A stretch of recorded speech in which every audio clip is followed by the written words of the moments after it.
Монголын гэр бүлийн сайн сайхны төлөө нийгэмлэгийн Орхон аймаг дахь салбар эрүүл мэндийн газар гэр бүл хүүхэд залуучуудын хөгжлийн газар хамтран зорилттой бүлгийн 2800 гаруй эмэгтэйчүүдэд нөхөн үржихийн эрхтний үнэгүй үзлэг онцлогоо хийж зөвлөгөө өгчээ. Ингэхдээ Орхон аймгийн 6 өрхийн эрүүл мэндийн төв, нэг сумын эрүүл мэндийн төвд 14 хоногийн турш үзлэг хийсэн байна.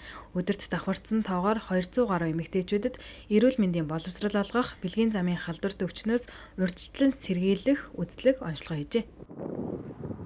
Манай Монголын гэр бүлийн сайн сайхны нийгэмлэг төрийн бас байгууллага маань Орхон аймагт одоо яг үйл ажиллагаагаа 10 сараас эхлээд эрчимжүүлээд явж байгаа. За тэгээд манай байгууллагын гол зорилго нь бол нөхөн үржих үндэсний эмэгтэйчүүд болон хүмүүст тухайн хүнд тохирсон эрүүл мэндийн боловсрол олгох, гендерийн тэгш байдлыг хангах гэсэн ийм үйл ажиллагаатайгаар явагддаг. Энэ дундаа манай явуулын эмнэлэг гэдэг тренд үйл ажиллагаа байдаг. Энэ нь манай байгууллага бол өөрөө нийт 15 аймагт салбартай. За тэгээ салбар бүрээрээ дамжуулаад зорилттой бүлгийн эмэгтэйчүүдэд зориулсан юм урьдчилан сэргийлэх үзлэгүүд бол ингээд явдаг байгаа.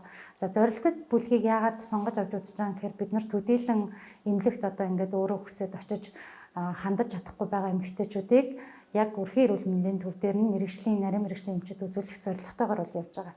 За тэгээд энэ эмэгтэйчүүдийг хэн одоо сонгож дуудаж байгаа гэхээр өрхийн эрүүл мэндийн төв дээр байдаг судалгааны дагуу эмэгтэйчүүдэд дуудаж жирэмснээ сэргийлэх арга хэрэгсэлд хамруулах шаардлагатай эмэгтэйчүүдэд бид нар одоо дуудаж авчир зөвлөгөө өгж байгаа гэсэн үг.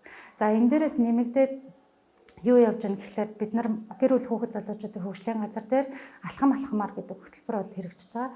Алхам алхмаар хөтөлбөрийн хүрээнд 21 багийн эмэгтэйчүүд дээр архины хамааралтай эмэгтэйчүүдийг бид нар нийт 11 эмэгтэйг авчирч одоо дуудаж ингээд үзлэгт бол хамруулад эмчилгээг нь шийдэж байгаа. Урьдчилан сэргийлэх үзлэг учраас бид нар өвчлөлийг илрүүлж байгаа тийм мэдээж хүн болгон дээр харилцаа адилгүй өвчлөл бол гарч ирнэ. Илэрсэн өвчлөлийг хойд эмэгтэйчүүдийн эмчийн хяналтанд оруулах цаашлаад дахиад нарийн шинжилгээ онцлохын шаардлагатай бол 2 дугаар шатлалын эмнэлэг рүү явуулах юм арга хэмжээг авч ажиллаж байна. Энэ 14 хоногийн хугацаанд аяны хүрээнд явж хахад жирэмснээ сэргийлэх арга хэрэгслийн сонголтын дээрээ одоо эргэлзээтэй байдаг эмэгтэйчүүд маш их хандж байна. Тэгээд тэрэнд нь тохирсон гарын авлага материалаар хангаж байна. Ямар арга хэрэгслийг яаж хэрэглэх вэ? Орчин үеийн ямар аргууд байдаг вэ гэдгийг хүртэл өрхийн эрүүл мэндийн төвийн эмчнэр болон совилогч нарт нь орчин үеийн арга хэрэгслийн талаар сургалт зөвлөгөө бас орж байна. Уг үзлэгийн үеэр жирэмснээ сэргийлэх арга хэрэгсэлд хамруулах шаардлагатай зорилттой бүлгийн эмэгтэйчүүдэд зөвлөгөө өгсөн байна. Түүнчлэн гэр бүл хүүхэд залуучуудын хөгжлийн газарт хэрэгжиж байгаа алхам алхмаар аяны хүрээнд 21 багийн 10 гаруй архины хамааралтай эмэгтэйчүүдэд зөвлөгөө өгчээ.